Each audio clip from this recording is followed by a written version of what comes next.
Assalamualaikum warahmatullahi wabarakatuh. Selamat malam, salam sejahtera sehat untuk kita semua. Perkenalkan saya Nugraha Ramadhani. Saya mahasiswa Magister Manajemen Fakultas Ekonomi Universitas Negeri Jakarta.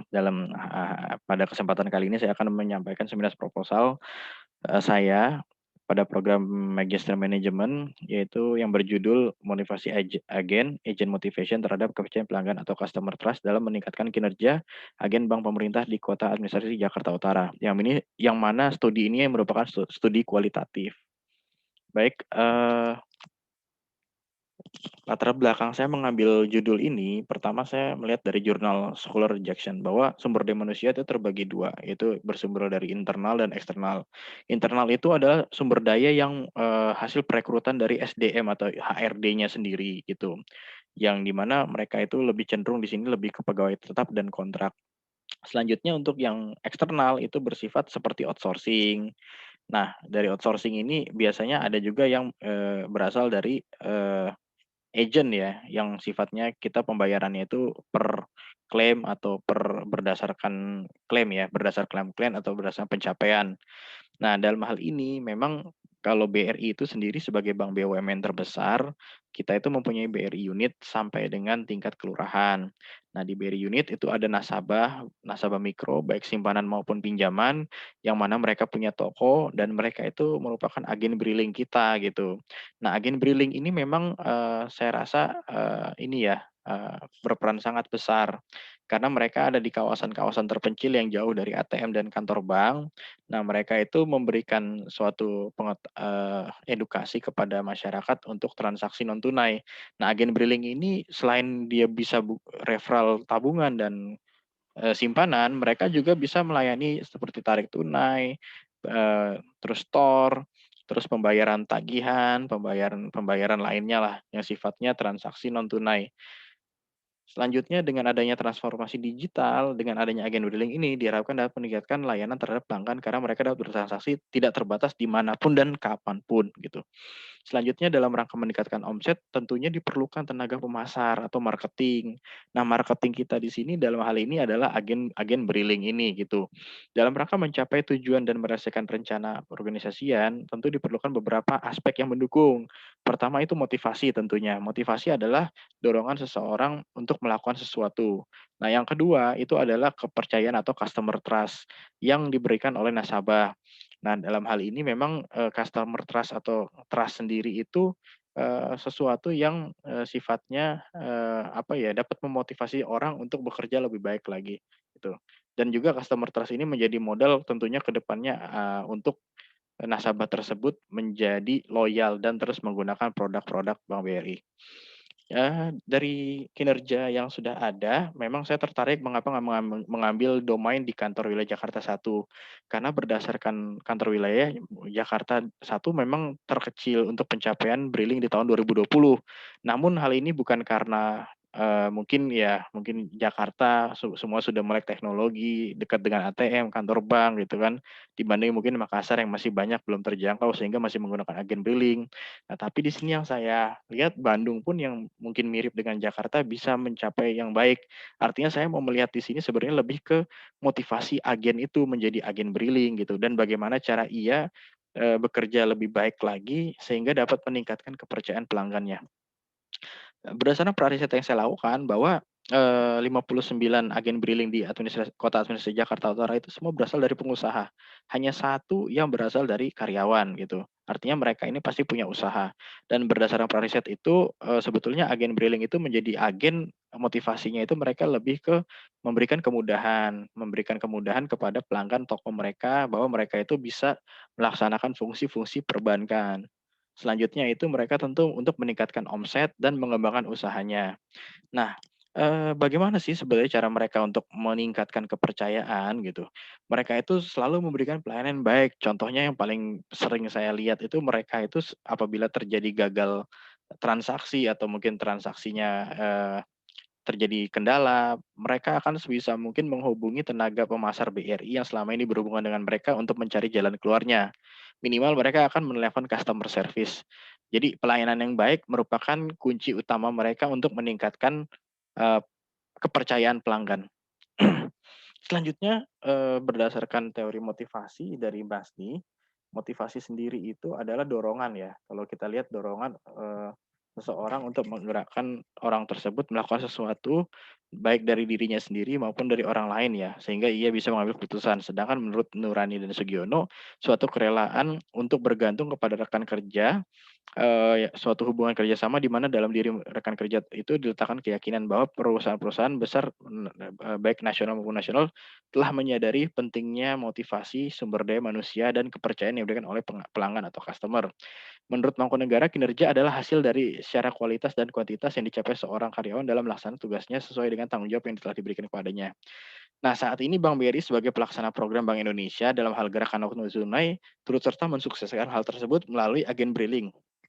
Sumber daya manusia itu sebetulnya merupakan faktor yang berperan penting ya, berpenting menjalankan roda perusahaan karena sumber daya manusia merupakan aset utama produktivitas kerja dan meningkatkan produktivitas kerja hanya mungkin dilakukan oleh manusia. Itu menurut jurnal Siagian. Itu karena semuanya tergantung manusia karena manusia itu adalah the man behind the gun. Yang bisa menggerakkan adalah manusia dan yang berpengaruh kedua itu adalah IT kalau menurut saya dalam hal saat ini gitu. Selanjutnya yang dapat menghasilkan selanjutnya menurut jurnal Jati dan Darmawan, eee, yang dapat menghasilkan produk dan jasa berkualitas baik yang kemudian membentuk citra positif dan terpercaya, sehingga cukup untuk memperoleh kepercayaan pelanggan. Nah, inilah yang paling penting, kepercayaan pelanggan untuk membentuk citra positif dan terpercaya sehingga orang tersebut menjadi loyal.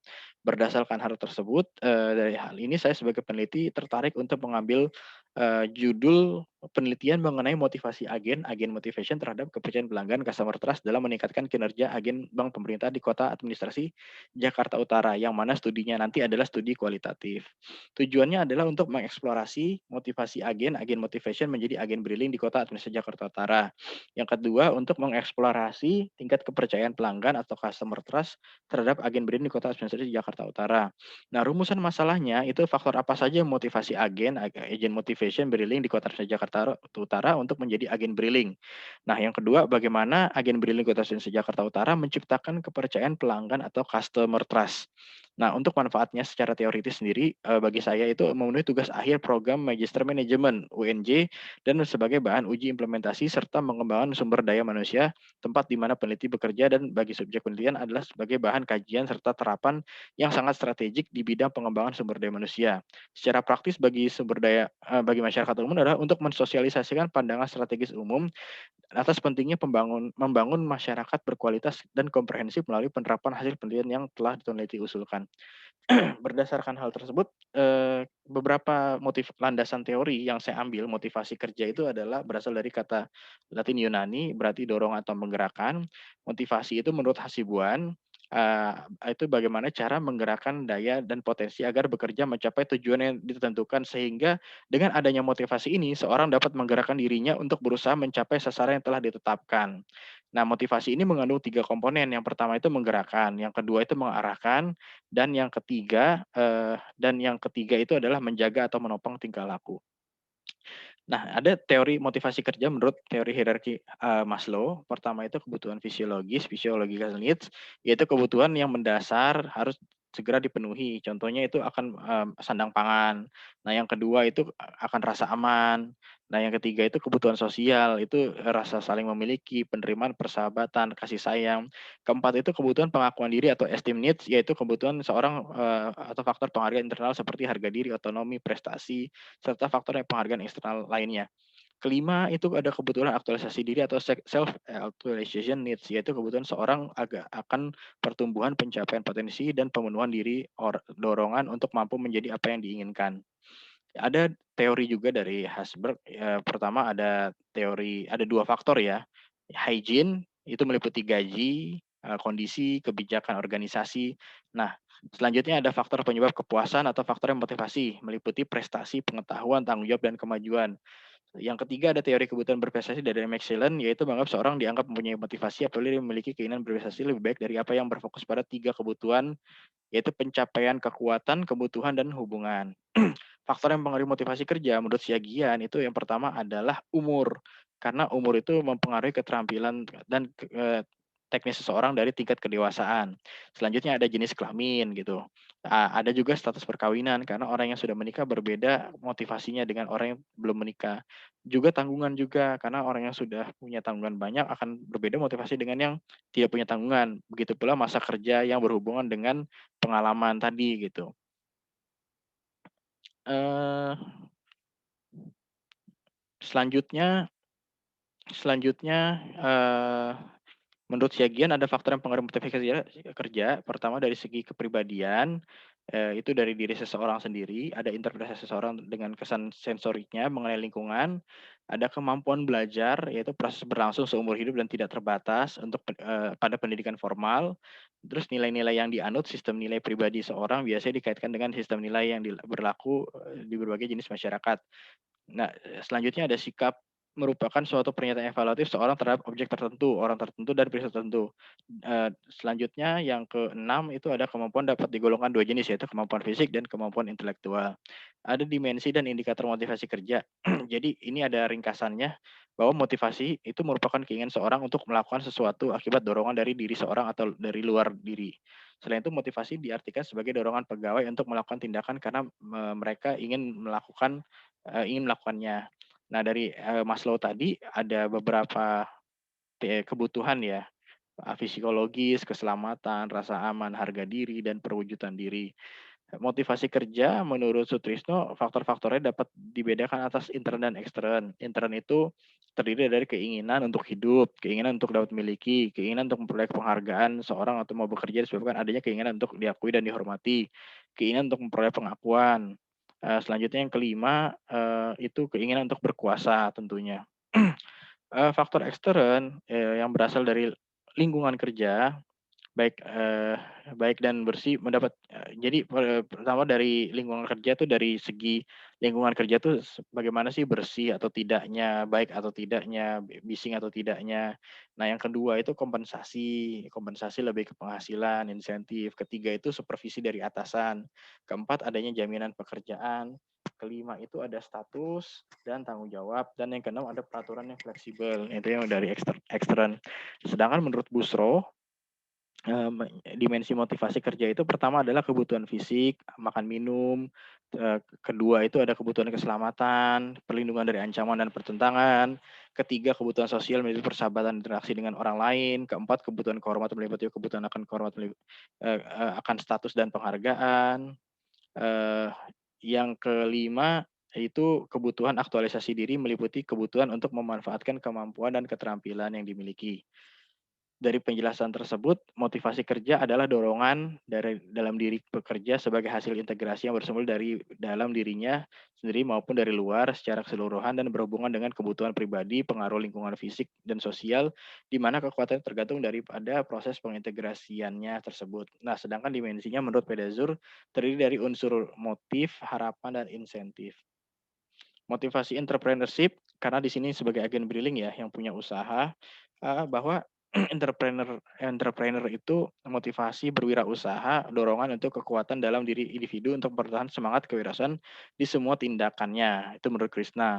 Nah, menurut Gracia sendiri, karakteristik psikologi kewirausahaan itu berpengaruh secara nyata dan positif terhadap kompetensi wirausahanya maupun kinerja usahanya. Hal ini dapat dilihat dari karakteristiknya sangat menentukan keberhasilan usaha tersebut. Nah, ada faktor-faktor untuk berwirausaha, ada faktor lingkungan. Tentunya kalau kita bergaul dengan pengusaha ya kan kita motivasi menjadi wirausaha. Ada faktor sosiologis yaitu kelompok apa ya, contohnya kayak wanita, minoritas, nah itu. Terus ada ketersediaan sumber daya, itu ada modal, itu penting juga. Faktor personal itu wirausahaan memiliki locus of control internal yang lebih tinggi ketimbang non wirausahawan. Nah, selanjutnya yang keenam ada yang kelima ada adversity question, yaitu mengetahui daya juang individu dalam menghadapi kesulitan, kepercayaan, jadi ini lebih ke apa ya, menurut saya lebih ke mental ya, lebih ke mentalnya, bagaimana dia menghadapi kesulitan, kegagalan, resiko gitu. Selanjutnya menurut Venneser 2006, motivasi, seseorang menjadi wirausaha dibagi dalam 3 dimensi, ambition of freedom, jadi ambisi kemandirian, bahwa dia dengan dia usaha, dia tidak akan disuruh-suruh, ada self realization, realisasi diri, yaitu memperoleh hubungan yang baik di masyarakat, merasa tantangan, motivasi memimpin orang lain. Yang ketiga ada, eee pushing factors atau faktor pendorong dengan indikatornya terdiri atas memperoleh pendapatan yang lebih baik dan tidak puas dengan pekerjaan sebagai pegawai. Selanjutnya ada indikator minat wirausaha. Pertama, kemauan keras untuk mencapai tujuan dan kebutuhan. Kedua, itu keyakinan kuat atas kekuatan diri sendiri, bahwa dia percaya akan kemampuan dia. Ketiga, yakni sikap jujur atas setiap kebijakan dan tanggung jawab. Nah, ini yang nanti akan membangun kepercayaan pelanggan, ini paling penting, menurut saya paling mendasar. Nah, keempat yaitu ketahanan fisik, mental, itu ya paling paling juga penting juga, karena mempengaruhi seseorang kuat tidaknya di bidang usaha.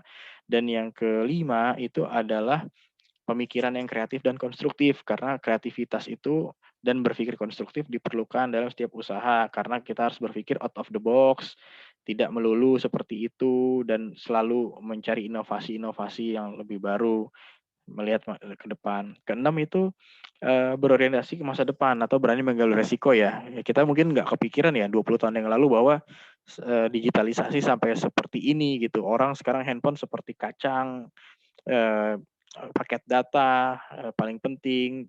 Sekarang orang nggak khawatir lagi ketinggalan dompet, tapi lebih khawatir ketinggalan handphone karena semua di handphone ada gitu. Artinya bisnis-bisnis seperti yang berhubungan dengan digital, ke depannya juga masih banyak turunan-turunannya gitu.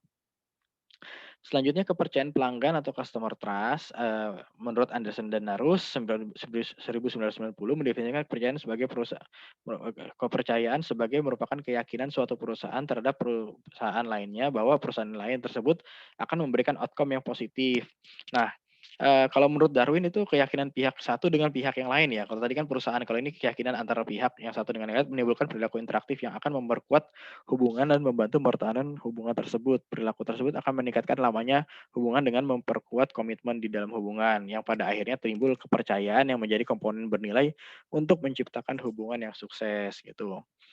Nah, selanjutnya teori kepercayaan menurut Morgan, menurut Mowen dan Minor dan menurut Morman dan Zaltman, kalau saya rangkum 3 ini bahwa, kepercayaan itu adalah hal yang mendasar dan, apa ya, pondasilah, mendasar dan penting dan mendasar, karena kepercayaan ini merupakan variabel utama dan variabel kunci seseorang untuk bekerja sama dengan orang lain. Nah, tentunya kalau misalnya dia sudah merasa nyaman, sudah percaya, orang tersebut akan loyal dan kedepannya akan terus memberikan kepercayaan dan menggunakan produk tersebut gitu. Ada faktor yang mempengaruhi kepercayaan pelanggan. Pertama ada pengalaman. Jadi pengalaman orang yang sudah berpengalaman lebih dipercaya karena dia sudah lebih banyak tahu. Kualitas kerja. Jadi kualitas kerja yang baik. Ketiga kecerdasan. Orang akan lebih percaya dengan orang yang bekerja dengan cerdas gitu.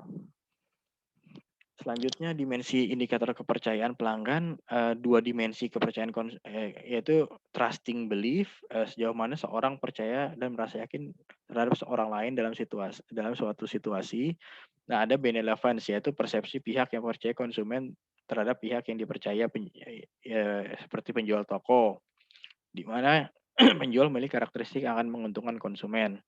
Nah, sedangkan McKnight 2002 menyatakan bahwa ada 3 elemen yang membangun trusting belief, yaitu benevolence, integrity, dan competence gitu. Dimensi kinerja karyawan menurut Dharma hampir semua cara pengukuran kinerja mempertimbangkan hal-hal yang pertama, kuantitas yaitu jumlah harus diselesaikan atau dicapai, kedua kualitas yaitu mutu sasaran yang harus dihasilkan baik tidaknya, ketiga ketepatan waktu. Sedangkan menurut Gomez 2003 meliputi elemen sebagai berikut: quantity of work yaitu jumlah kerja yang dilakukan dalam satu periode, quality of work kualitas kerja yang dihasilkan dengan syarat dan kesesuaian kesiapan, job knowledge luasnya pengetahuan mengenai pekerjaan dan keterampilan. Yang keempat adalah creativeness yaitu keaslian gagasan yang dimunculkan dari tindakan-tindakan untuk menyelesaikan persoalan-persoalan yang timbul. Nah, faktor yang mempengaruhi kinerja karyawan pertama faktor individu, jadi mencakup sifat, kepribadian, fisik, minat, motivasi, pengalaman, umur gitu. Kedua kedua itu faktor situasional meliputi metode kerja, kondisi, desain, perlengkapan kerja, penentuan ruang, ya itu lebih ke tampilan ya, faktor sosial dan organisasi, jenis latihan, pengawasan, upah. Dan, selain itu ada juga faktor-faktor lain seperti motivasi, kepuasan, tingkat stres, kondisi fisik, sistem kompensasi, desain, komitmen terhadap organisasi dan aspek ekonomis, serta serta teknis lainnya. Ada beberapa penelitian terdahulu yang saya ambil, memang baik yang bersifat kualitatif maupun kuantitatif. Dari penelitian ini memang tidak ada yang spesifik mengambil mengenai, eee, motivasi agen briling, dalam rangka, jadi motivasi agen briling dan kepercayaan pelanggan dalam rangka meningkatkan kinerja itu tidak ada memang. Cuma kalau untuk motivasinya sendiri memang ada. Nah, sedangkan untuk spesifik mengambil, domain di Jakarta Utara itu sama sekali tidak ada. Dari data-data ini memang kalau yang saya lihat kebanyakan mengambil agen briling ini sebagai sistem bagi hasil, terus juga mereka ngambil sistem briling itu bagaimana cara, apa namanya, mekanisme pelayanannya, terus juga, pelaksanaan mendorong inklusi keuangan, saya lihat juga di sini ada yang prosedur, terus juga perlindungan hukum. Jadi dari sisi aspek hukum ini yang masih kualitatif ya. Terus juga kualitatif ada faktor-faktor yang menentukan nasabah menjadi agen briling. Ini mirip sih, kalau dari sisi saya, cuman di sini lebih ke, eee, kenapa dia memilih menjadi agen briling, motivasi, ya itu lebih ke motivasi. Cuman di sini, kalau dilihat, lebih ke faktor-faktor pribadi, jadi masih general lah kalau menurut saya. Terus ada faktor-faktor psikologis, terus ada faktor sosial, jadi masih bersifat general. Di sini juga ada, implementasi agen briling mendukung perekonomian gitu.